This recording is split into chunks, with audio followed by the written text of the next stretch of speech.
Coming Home. Written by Ink in My Heart and on the Page. And read by Eleanor Elizabeth. Chapter 10, Part 10. Tony's jaw clenched as he stared at the upside-down figure of his son hanging lightly by a single web. His eyes didn't want to believe what he was seeing, but there was no denying it. Peter was Spider-Man. "How are you doing that?" Pepper asked slowly. Tony saw Peter tense before he was slowly spinning on his web. His face was pulled in anger, but there was a worry deep in his eyes that was hard to miss. "You're Spider-Man," Tony said through clenched teeth, anger and worry flaring up quickly inside of him.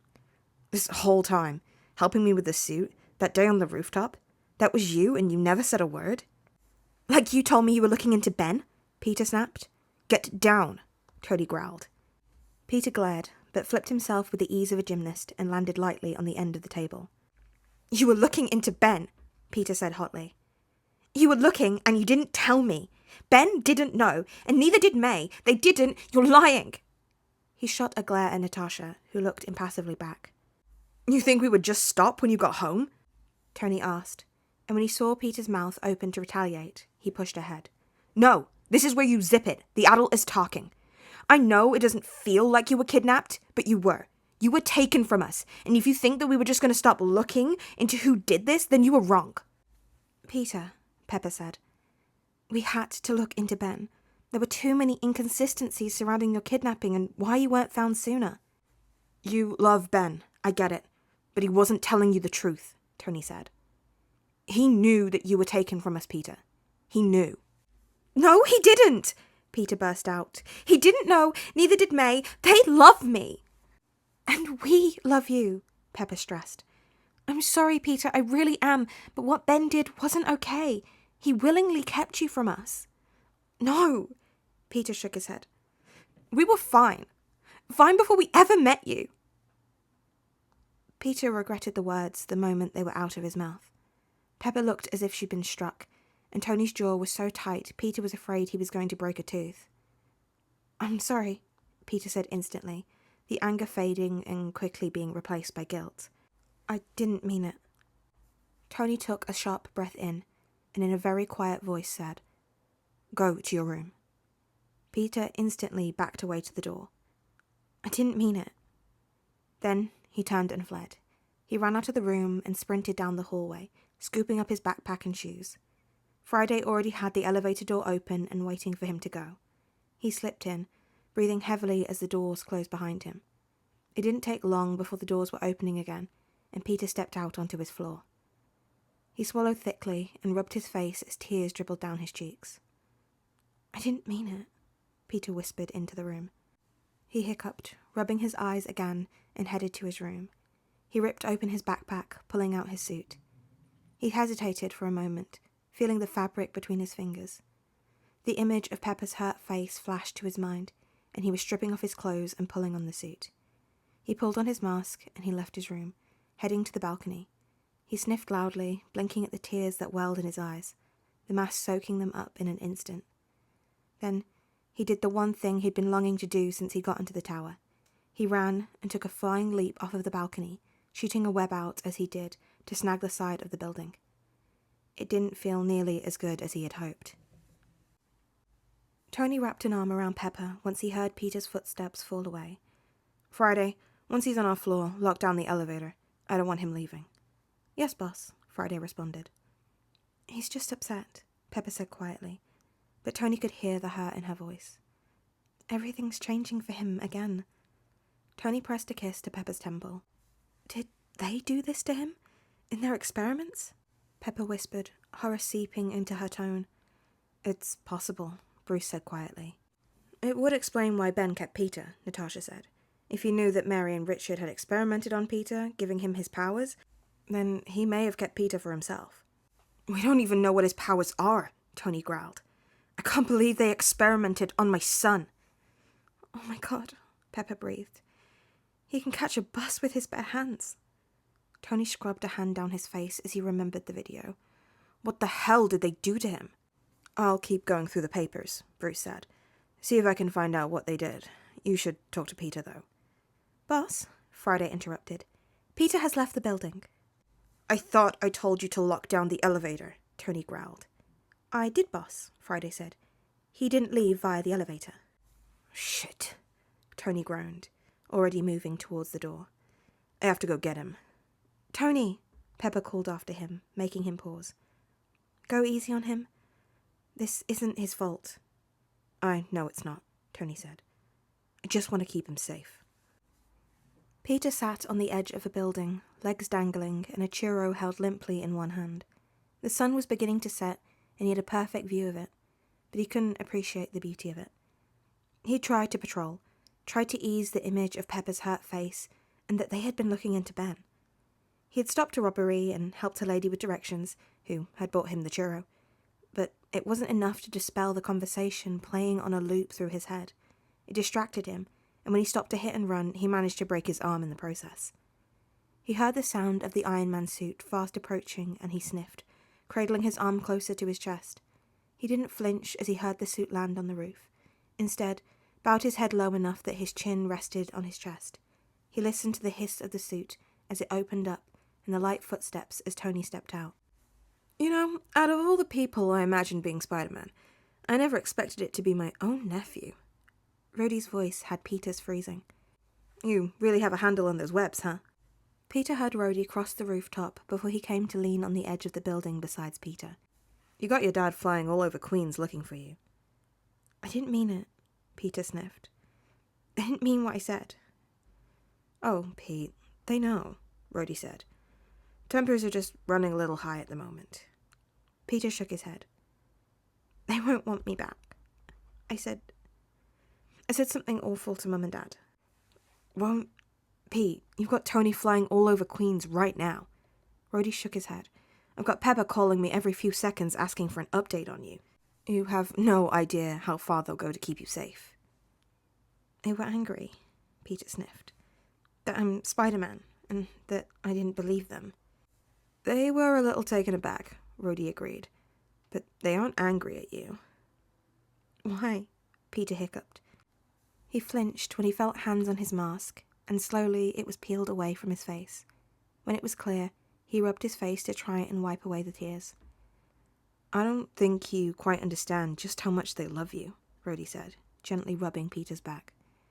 When you first went missing, Rhodey shook his head. Your parents were in a bad way. Really bad. And it took them a long time to turn it all around. They never stopped missing you, Pete. They turned the world upside down to find you. Peter blinked wetly at Rhodey. They did? Yeah, they did. Rhodey nodded. We all did. You were the most important person to them. They also don't want to ever lose you again. Is that why they were looking into Ben? Peter asked quietly. Yes, Rhodey said. They needed to know who took you and why, just in case they were working with more people who would come after you. Peter sniffed as more tears ran down his cheeks. Ben wouldn't have kept me from Mum and Dad. You knew Ben, Rhodey said. We didn't. But from what we can see, I'm really sorry, Peter, but Ben did know. Those who took you, they experimented on you. They turned you into this. Maybe Ben was trying to keep you safe. We don't know. I hope that he was. But Tony and Pepper and all of us, it won't stop until we find out the truth. Wait, my fake parents didn't turn me into Spider-Man, Peter sniffed, shaking his head. Rhodey opened his mouth to respond, but at that moment, Iron Man landed heavily onto the rooftop. Peter and Rhodey turned to see the suit open, and Tony came stumbling out. Peter, Tony said, jogging over to them. Peter swung his legs back over the edge of the building and stood up, new tears forming in his eyes. Dad, I'm sorry, Peter sniffed. I didn't mean it. I know you didn't, Tony said, reaching out and pulling Peter into a hug. Peter hissed as his broken arm was jostled, and Tony stumbled back, face white. What happened? He demanded, gently reaching out to touch Peter's arm. He looked at Rhodey, who shrugged, eyeing Peter's arm with the same shock that Tony was. I broke it, Peter mumbled, holding it tightly to his chest. I'm sorry. I was distracted as I tried to help someone. It's okay. Did you help them? Tony gently rubbed Peter's shoulder.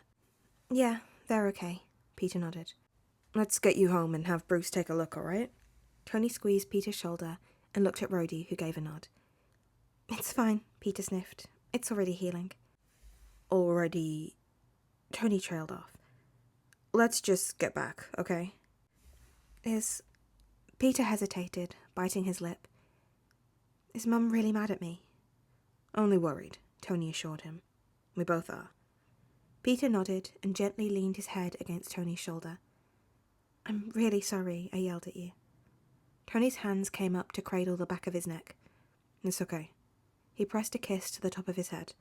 Let's get you home. He plucked the churro from Peter's hand. Are you going to eat this? Peter shook his head. Tony tossed the churro away and started leading Peter back to the Iron Man suit. Pepper was on her feet as she watched Rhodey and Tony land on the balcony, Peter cradled in Tony's arms. Her worry only increased when she saw Peter cradling his arm awkwardly to his chest.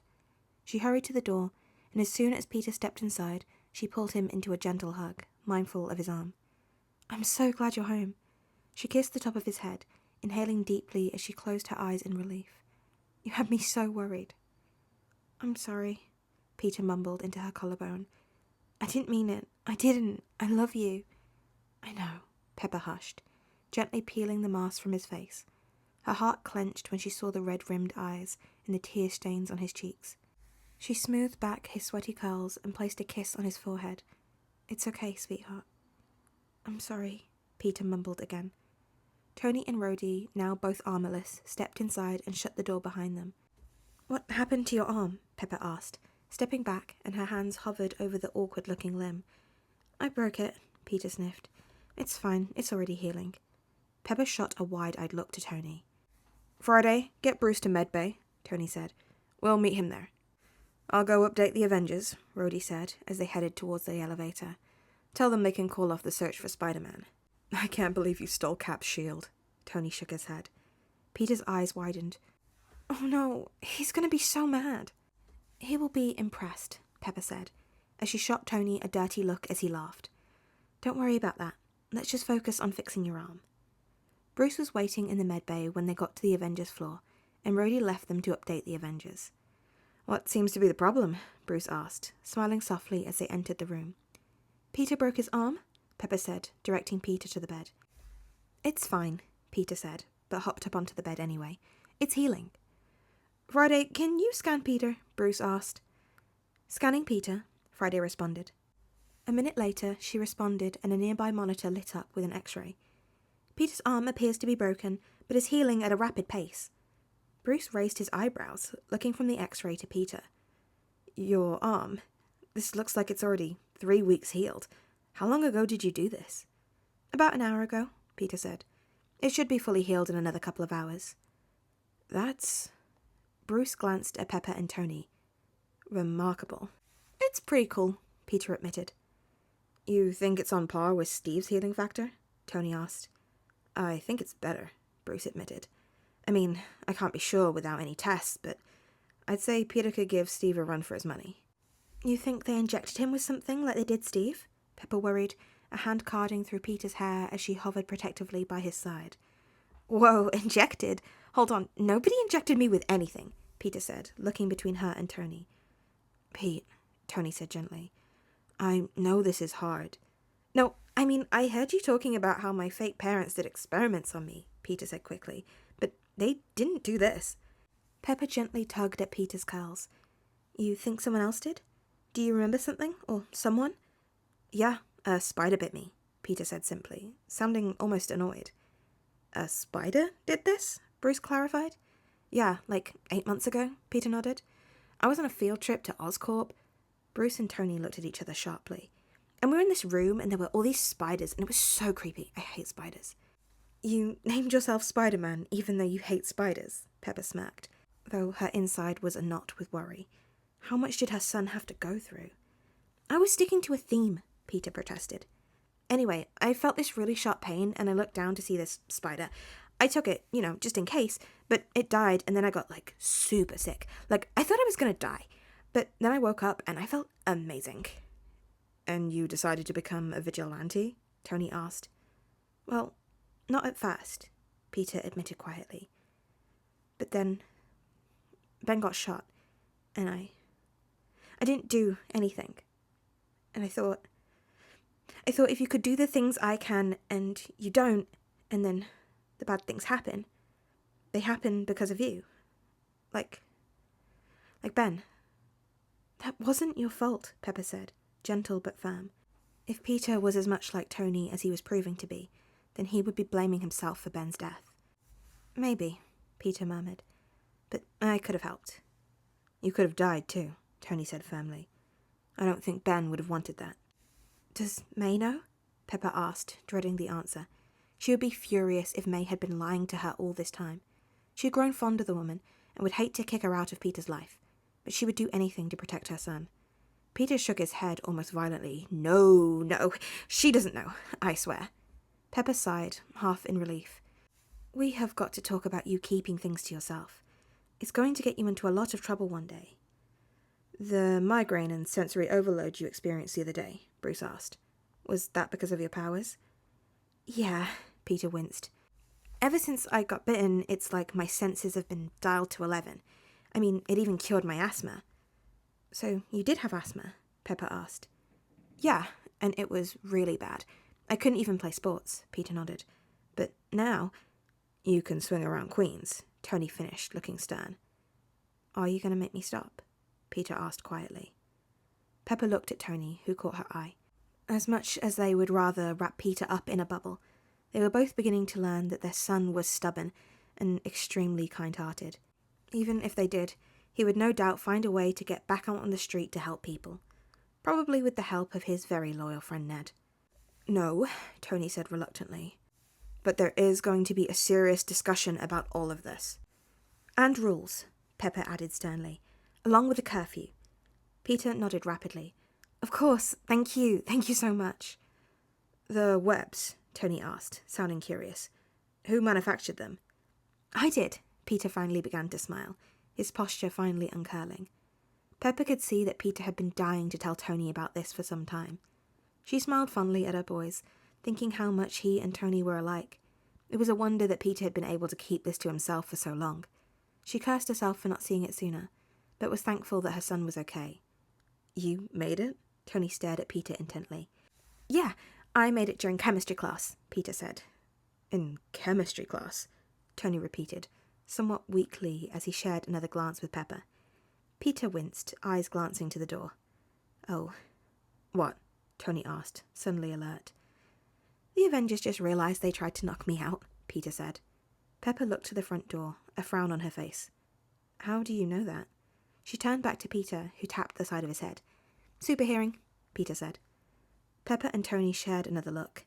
This was definitely going to be a learning curve, as they discovered the extent of Peter's powers. Rhodey entered the lounge room, immediately gaining the attention of Natasha. Was that Peter I just saw? She asked. You found him? Yeah, we got him, Rhodey nodded. Found him? Did something happen to Peter? Steve asked, putting down the book he had been reading, looking worriedly at the two of them. At his words, Clint, Scott, Wanda, Vision, and Sam, who had been watching the news, turned. Sam turned the TV off, giving Rhodey his full attention. You didn't tell them? Rhodey asked Natasha. Not my secret to tell, Natasha shrugged. Right, Rhodey nodded. Okay, as you know, we've been looking into Ben, Richard, and Mary Parker. You found something, Steve stated. It looks as if Ben knew that Peter was kidnapped, Rhodey said heavily. Have you discovered why? Vision asked. Not yet, Natasha answered. I think we can rule out money, though.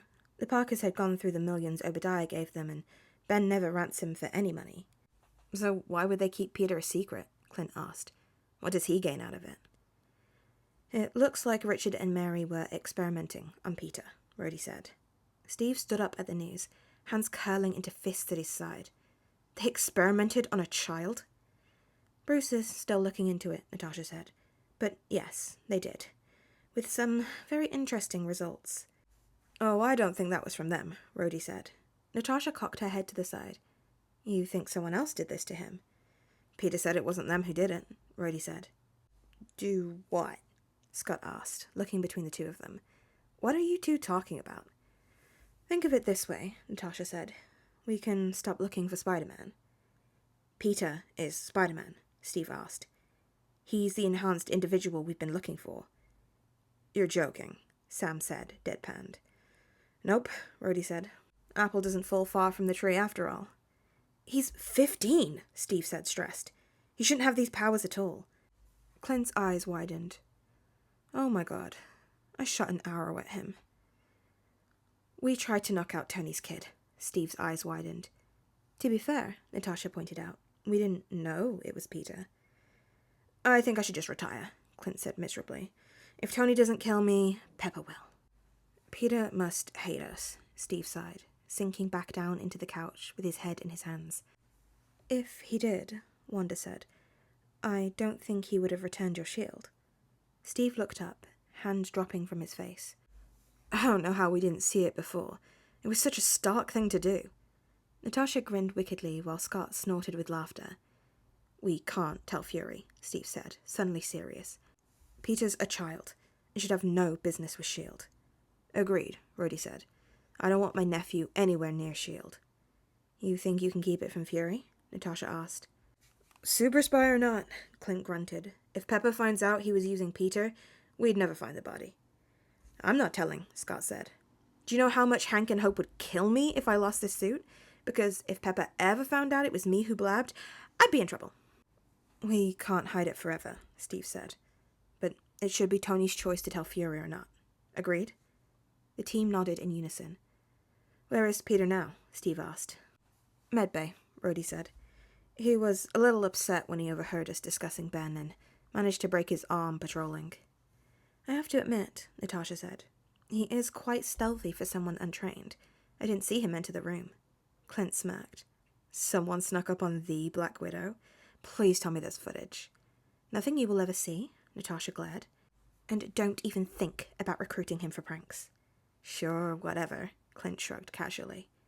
While the others fell into conversation about Peter and what Natasha had found out about those who took him, Steve stood up and made his way to Rhodey's side. Is he all right? Steve asked quietly. He's taking the news about Ben really hard, Rhodey said. That's why he webbed off in the first place. Is there anything we can do? Steve asked. Do what you are doing, Rhodey said. Help Tony and Pepper get to the truth of it all so Peter can be safe. Of course, Steve nodded. We'll do anything to keep Peter safe. Agent Williamson hung up the phone, dropping it into the cradle with more force than necessary. He had just gotten off the phone with a private plane charter that Richard and Mary had used before their untimely death. An investigation had already been undertaken at the time of the crash, and Williamson had that report, but he was hoping for something a little more. The crash had been ruled as an accident, but something in Williamson's gut was telling him that something wasn't adding up. Why had they been on the plane in the first place? As far as Williamson could tell, Richard and Mary had quite the setup in San Francisco. A deep dive into their financial records showed that in the 3 years that they had Peter, they had managed to burn through $20 million. If Williamson had to guess, he would say that the Parkers had been on that plane to meet an investor overseas where the plane was scheduled to land. But Williamson had no proof of this, and it was beginning to frustrate him. What's more is that Williamson had started looking into Ben Parker, but the closer he got, the more the man seemed to become a ghost. He was sure that this was Stark's doing. He wasn't ignorant enough to believe that Stark wouldn't be looking into this himself. However, it was beginning to impede his investigation, and he would hate to drag Peter back into questioning when the teenager's life was already in an unsteady balance. He'd seen the clip of Peter and his friends being chased down the street by reporters and the press conference that had followed. It appeared that Peter was taking it in stride as much as he could, considering the circumstances. Williamson pulled up Peter's file and began to make a note of his latest finds. He made the necessary notes and was about to close the file when something made him pause. He frowned as he scrolled through the file, and his mouth became a thin line when he realized Peter's blood sample was missing. Williamson wasn't a fool. He knew that when he saw Peter's blood sample that there was something off about it. He didn't know for sure what it was, but he knew the type of work that Richard and Mary Parker were into, and it made his blood boil at the thought that they'd done something to an innocent child. He kept it quiet for the moment, seeing no reason to bring it to attention until he knew more. He pulled up a search to find out who had accessed the file last. "Has anyone seen Agent Harper?" Williamson called out across the bullpen. The computer flashed Harper's name and photograph, along with the date that it had last been accessed. It was the same time that news broke out about Peter returning home. Their office had been buzzing as they fielded phone calls, and it was the perfect opportunity to delete a file without anybody noticing. "Anyone?" Williamson demanded. Is she on leave?" an agent asked. "I haven't seen her for a couple of days." Williamson's jaw clicked. "You, help me track down Agent Harper, now." "Sir, what's going on?" the agent asked, already picking up the phone. "We have a breach," Williamson said, picking up his own phone. "Yes, lock down all of Agent Harper's access codes and any access she has to any files." He slammed the phone down and pulled up the FBI file they had on Agent Harper. "What the hell are you up to?" Williamson muttered to himself, staring at the photograph of Agent Harper. Hey there, guys, gals, and non-binary pals. It's Eleanor, and I hope you're having a lovely day today. So, long time no see again. Remember how I was like, oh, guys, I'm not going to leave you on a cliffhanger. It's okay, I know I've been gone because of my health, but I've got so much better. I'm not ill anymore. Yeah, I totally jinxed myself, and I got very, very ill again. Honestly, probably like the worst. It's been spending most of my time in hospitals. Been unfortunately hospitalized like 5 or 6 times since I last spoke to you guys, but I'm okay. It's a lot complicated stuff, and I'll probably give you guys the details about more of it at some point if you can, but for now, I'm fine. I'm not gonna sit and be like, I'm not gonna get sick again, because I probably will, and that's not really fun, but I'm trying to make the most of the time that I do have, and when I'm not feeling ill, to be able to make more of these, because I really miss it. I miss talking to you guys, and like interacting with you, and being all up in my fanfiction gig. I love it. I love fanfic so much, and it has been like a real comfort to me. AO3 in hospital waiting rooms has been my saviour. It's a lot of waiting, a lot of lying in beds and having 50 gallons of blood worth of blood tests taken at me, but fanfiction has kept me going, so if you guys have any recommendations of stuff that I should be reading whilst I sit in waiting rooms, please send them my way. Let me know what you guys thought of the chapter. I'm hoping this very juicy chapter is enough to make up for the amount of time it took to get out. So much happened in this one. A reaction, Peter and his parents fighting, which makes me sad, and like, I'm glad it wasn't really long and drawn out fight, but it makes me so sad to think of Peter like thinking that they don't really care and that they wouldn't want him anymore because he like lashed out, and he's going through so much, and this is such an adjustment for him, obviously, and he's clearly not processing knowing that Ben was involved in his disappearance very well. Well, not in his disappearance, but at least in his continual non-reappearance. Hopefully we'll learn more about that soon. Okay, I know what's going on because I've read the whole fic. But if you haven't read the fic, please let me know your theories, especially with that ending with Agent Harper. What's she doing? What's she got going on? Feel so bad for Agent Williamson, who was just trying to do his job, and Tony's like, delete all the files, and he's like, I know this man is messing with my files, but I can't do anything about it. Also, I love the Avengers all like collectively shitting themselves because they like went after Peter, and now they're like, oh shit, we went after Peter. But to be fair, Tony low-key did as well. I mean, not obviously to the extent that like Cap did. I do also love that both Steve and Peter are both like, oh no, they must hate me about the whole S.H.I.E.L.D. thing, but I love it. I also love how protective they all are of him, and they're like, well, we're not letting S.H.I.E.L.D. find out about any of this because we don't trust any of them around children, which is smart because you should not trust S.H.I.E.L.D. They are not the ones. I also just love the whole scene with them in medbay and Peter just like being so sassy about them assuming that his powers came from the experiments that were done on him, and him just being like, no, it was a spider. Like, obviously. I'm like, no, Peter, that's not obvious. That's not obvious to anyone. In fact, it being a spider makes infinitely less sense than it being anything else. But okay, go off. Tell me what your favourite part of the chapter was. What are you excited about? And how have you been doing? What's been going on in your lives? It's been a while and I like to hear from you. You can also like the video, if you liked it, and to boost my serotonin levels. You can subscribe if you want to be notified whenever I make new videos. And until I see you again, be sure to practice some self-care. Please look after yourselves. Your health is really important, and it is important to take care of yourself. Get lots and lots of water. It is an absolute miracle to your body, truly. Eat your 5 a day. Get all your vitamins and nutrients. You need them. Brush your teeth. Get some rest. And do something good for yourself, Take a moment. Have a bath. Have a shower. Do something you find relaxing. Read your favourite fan fiction. Take some deep breaths. Do something for you, because you deserve it. Or else, because yes, that is a threat. And I will catch you guys laters.